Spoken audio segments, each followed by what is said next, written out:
So let's talk to somebody who specializes and talk about all the other stuff that's nickel and diming us to death. And that's Kris Sims of the Canadian Taxpayers Federation. So we can chat about and celebrate our second carbon tax. Hi, Kris. How you doing? Hi, Cory. Yeah. Happy second carbon tax. Happy Canada Day. Right on Yeah, July 1st, too. it's brutal. And I mean, you've been warning us about this for quite a long time, and people I think don't realize it. But I mean, once they start seeing it actually hitting their wallets, maybe they start to realize that yes, all these initiatives cost us, and they're costing a lot. Yeah, it costs us big time. So the first carbon tax is still going to be there and it is still going to triple within the next 7 years. So as of right now, it's 14 cents a liter for gasoline, 17 cents a liter for diesel. So on average, you're paying around $15, $16 extra every time you're filling up even a light duty pickup truck. That's in the first carbon tax. This new carbon tax, the second one that's being layered on top, it's actually fashioned after British Columbia's second carbon tax. Anybody who's ever driven across the Rockies over to BC and looked up at the gas pump has gone, holy crap, why is that so much more expensive? Well, two reasons. One, they don't get the discount. So Premier Daniel Smith gives us the provincial fuel tax discount here. So we're saving 13 cents right off the hop. Two, they have a second carbon tax over there, and it's a big one. It's like, 15, 16 cents per liter extra. So Prime Minister Justin Trudeau, not kidding, took a look at BC and said, that's super awesome. I'm going to do that to the whole country. And so as of July 1st, he's now imposed this government fuel regulation, which penalizes companies for the carbon content of their product. Now, we don't know how much it's going to cost right out of the chute, right? Because it takes a while. So the company gets the cost incurred. They then try to compensate. Some of them might use more ethanol for a little while in their blend, blah, blah, blah. Eventually, though, that cost is going to trickle down to you and me at the gas pump, and we're going to pay for it. So within the next 7 years, the Parliamentary Budget Officer says the second carbon tax is going to cost around 14 cents extra per liter of gasoline, around 17 cents extra per liter for diesel. Long story short, Albertan families are going to get hit the hardest. Within the next 7 years, Cory, we're going to be out around $3,900 per Alberta family. That's with rebates factored in. That's net cost of Trudeau's two carbon taxes. But I mean, they're giving it back to us, right? We get rebates, and they just announced, they're going to give us a bunch of breaks on our grocery bills, right? Like it's just cycles through the government, and we all win. Yeah, sure. If only it worked like that. So two things. It's almost insulting for the federal government to think that people are silly enough to think that the government is a magical wealth-producing machine. It's not. All it does is take your money, run it through a bureaucracy, and spit it back at you sometimes. So number one, that cost I just listed was net. That's with the rebates factored in. That's $3,900 with that factored in. So you're out that amount as an Alberta family. Two, just don't take the money in the first place, right? If this is all supposed to make you magically more wealthy, then why are they doing this? The fact is they're fibbing. They're not telling the truth. They want gasoline and diesel and natural gas and propane to be unaffordable. That's the feature, not the bug. So every time the politician at the federal government level opens their mouths and says, oh, you're going to get more back than you pay in, number one, that's not true. Number two, that contradicts their entire purpose of their carbon tax, which is meant to punish you for using oil and gas. And it's not working. That's the other thing. I mean, BC has been carbon taxing for a long time. You were out there until recently, and I remember you guys would report on that. Emissions haven't dropped in BC. If a carbon tax was going to work, it would have started working by now. 100%. So this is where, as somebody, I grew up in the interior mostly, but I spent some of my formative years on Vancouver Island. I get it. I've wandered around barefoot on Gulf Islands. I would describe myself as a small E environmentalist. I pick up litter every time I'm walking near the river. It's not helping the environment. Like, to slow that down, British Columbia has had the two highest carbon taxes in North America for years. Their emissions keep on going up anyway. This is the government's own data. Okay. Now, apart from when people were locked in their homes and stuff at the beginning of 2020, where you saw a dip, other than those weird moments, it goes up and up and up steadily. Why? Because, like and all your viewers know, People need to drive to work, they need to heat their home, and they need to eat food. They don't have an affordable, alternative, dependable energy source to switch to. This isn't like paper bags or plastic bags. There's nothing for them to switch to. They have to drive to work and they usually use natural gas to heat their home. And truckers use diesel, and farmers use diesel and natural gas and propane to both heat their barns and to dry their grain. So if you increase the cost of that element, of those fuels, you increase the cost of everything because people can't opt out, right? And so this is why this is such a brutal punishment for people. And what really gets me going, Cory, is that the parliamentary budget officer themselves, an independent government watchdog that keeps an eye on the budget, says this hurts low-income people like single mothers and fixed income folks the worst. It hurts them the most because for folks who don't remember what it's like to live paycheck to paycheck, that literally means your paycheck's out there paying for stuff. Everything. Rent, your car payment, groceries, whatever. You increase the cost of one of those essentials and you're cutting into their food budget. You're making them have to find a cheaper place to live. Good luck. So that's why it's hurting those folks the most, even with the rebates factored in. And this is where I can't understand why the feds aren't listening. Well, and part of it too, and you sort of touched a bit on that, is the indirect costs. I mean, we see it at the pump, we see it on our heating bill, but also the delivery of a lot of products and services to us, retail brick and mortar places, they're all paying that as well. And of course, they have to incorporate that into the prices of the goods and services they provide. So you still end up paying it down the road for the other consumers of it in the business world. 100%. And so just imagine you are, a store. You're a big store. You have to keep it cool in the summer and heat it in the winter. Most companies would use natural gas to do that. Boom, there's a carbon tax. All those trucks that deliver all the stuff that we eat and use that are backing into their loading bays, those are running on diesel. Those get a carbon tax. And a lot of folks forget too that most of our locomotives in Canada run on diesel. It's around $2,400 extra per fill up of one of those diesel locomotives in the carbon tax alone. That's just the carbon tax. For a big rig truck, like if you've got, a Peterbilt and you got a couple of those diesel cylinders, that's around $160 extra just in the first carbon tax on diesel. So that one's going to triple in the next 7 years, plus the second carbon tax is going to add more pain. And so this is where every time a politician opens their mouths about affordability, you should really question them and ask them how seriously they're taking affordability when they're making everything more expensive through the carbon taxes.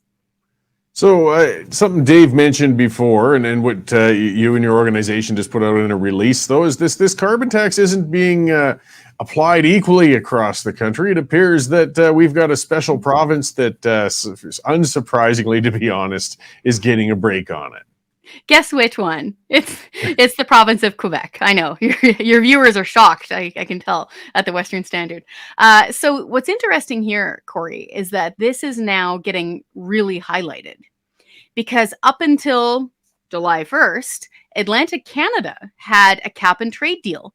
So they were paying a much lower carbon tax. I think it was around 2 cents per liter of gasoline, where the rest of us are paying 14 cents. Why is that? Well, they have a more energy intensive economy for heating, all blah, blah, blah. Whatever reason they had a cap and trade deal so that they had a slower roll into the mandatory minimum federal carbon tax. Now that's gone. Boom. Overnight, their cost of their carbon tax went up 12 cents a liter on gasoline. That's a big number. If you're filling up a minivan, that's $10. Boom. Added on to your extra cost overnight. And so that got a lot of news out that way in Atlantic Canada. And now it puts into sharp relief the fact that Quebec is the last one standing. They're the last ones that have a cap and trade deal. Now, they don't have as good a deal as Atlantic Canada had going for a while. I think they're around 10 cents a liter or so, but they've still got a deal. This is all to say there should be one rate for the carbon tax across Canada, and it should be zero. Well, that's it. I mean, that's we could all agree that would have an equal impact upon every province in the country. But Let me play devil's advocate. Sure. Let's assume emissions are going to cause the world to continue burning, and somehow Canada has to do its part, in reducing these emissions. If not carbon taxes, what should they do? I mean, that's a fair question that people ask. If they're concerned about the problem, carbon taxes aren't working, then what should the government do? Hey, totally legit question. And a lot of people care about the environment, myself included. Like, I hand sewed my baby's cloth diapers. Okay, I take this stuff real seriously. I buy almost all my stuff used because it reduces the impact on the environment and it doesn't use up resources that don't need to be used. So I get it. 3 things. 1, the carbon tax isn't working. Straight up. If that's your issue, if you wake up at 3 a.m. worried, oh my gosh, global emissions, like, it's really upsetting me. The Canadian carbon taxes aren't making a dent in that. Who said that? Actually, it was Prime Minister Justin Trudeau said it back in 2018, I believe, in French. He said it on the very popular Quebec talk show, Tout le monde en parle. And in translation, he basically said, we could shut down everything tomorrow. And what he meant is trucking, heating, eating, like we'll go die in a cave. We could shut down everything tomorrow and it wouldn't really make a big difference. Interestingly, the parliamentary budget officer said mostly the same thing, that Canada, I'm paraphrasing, Canada's emissions are not significant enough to make a dent in global emissions. So, 1, it's not working. Even with the carbon taxes, even though British Columbia is one of the most unaffordable places to live on Earth, they're punishing their people. It's still not making a dent, and it's not working because our emissions keep on going up. 2, even if it did, our emissions in Canada don't do enough to really move the needle on global emissions. And 3, there are alternatives. So the tax isn't working. What could we possibly do? And so we're not the emissions people, we're the tax people. But it kind of seems a little obvious to look at the big end of the arithmetic problem. So there's about a few 100 million people in India who burn things like wood and animal dung every day. This is according to the Indian government saying this, that this is their fuel source. And they apparently want to switch to cleaner burning sources of energy, like natural gas.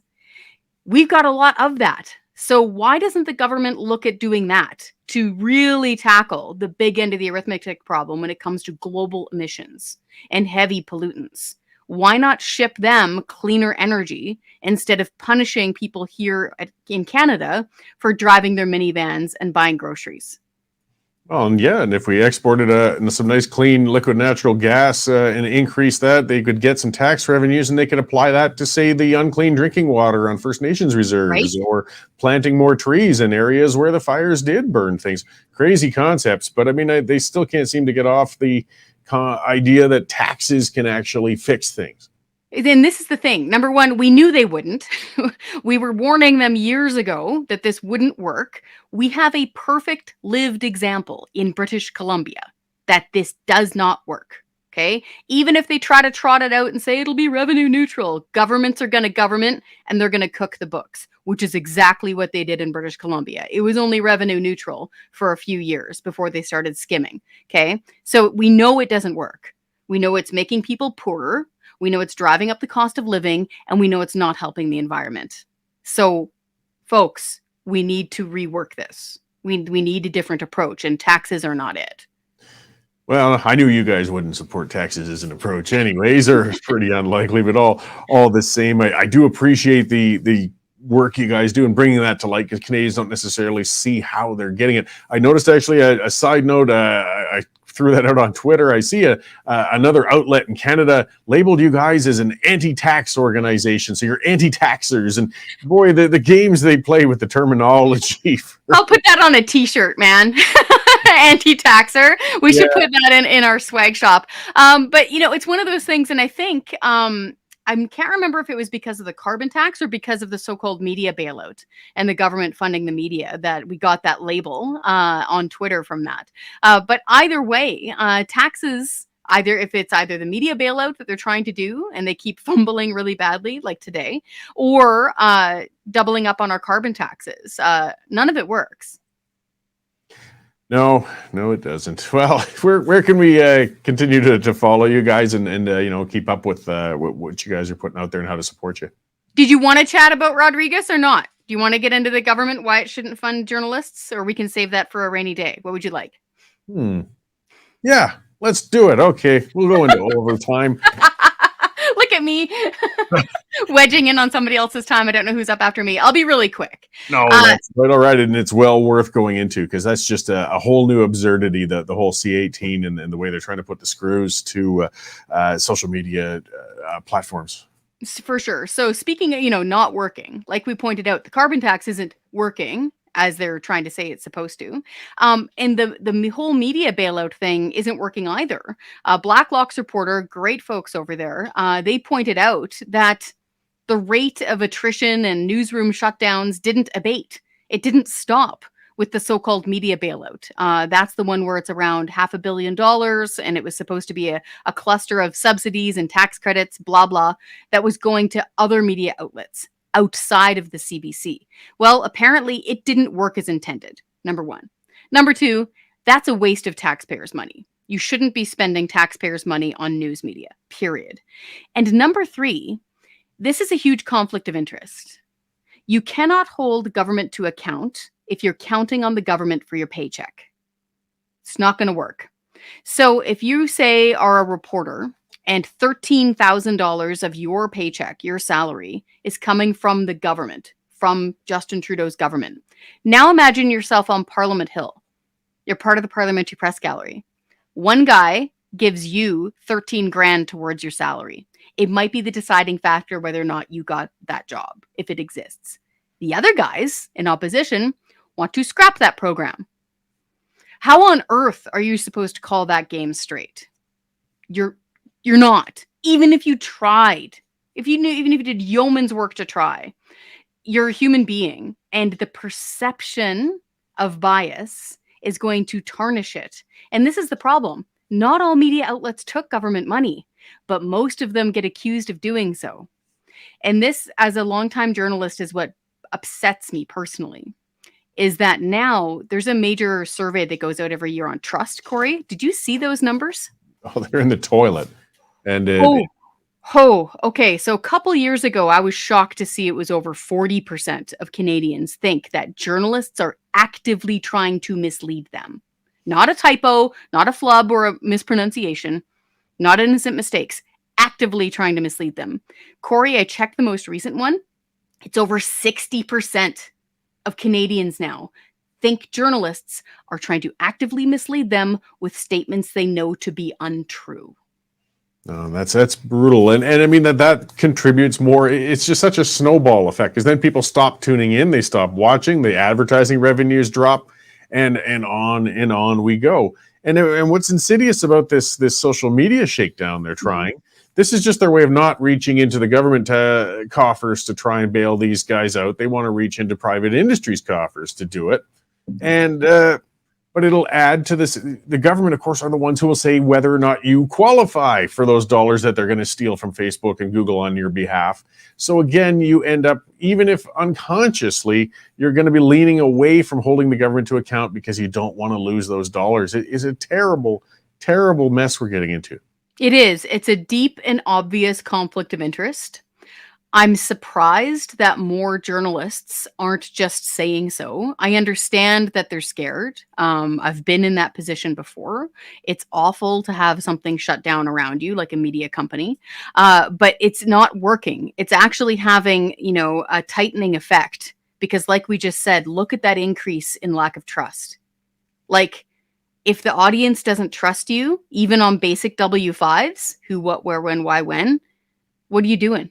What are you doing anymore? And so they're going to have to figure out something else, like you explained. They're going to have to do their own models. They're going to have to do their own subscriptions. They're going to have to take donations, something like that. They're going to have to shift their model of how they interact with their audience and how they generate revenue, but they can't take it from the government.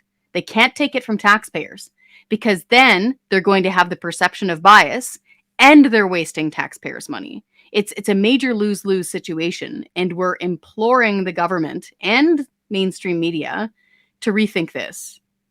Yeah, well, and they seem to just keep doubling down. It's almost absurd, bizarre watching Rodriguez kind of fumbling around, throwing out threats and trying different things. I mean, this bill is failing, but the government will not quit.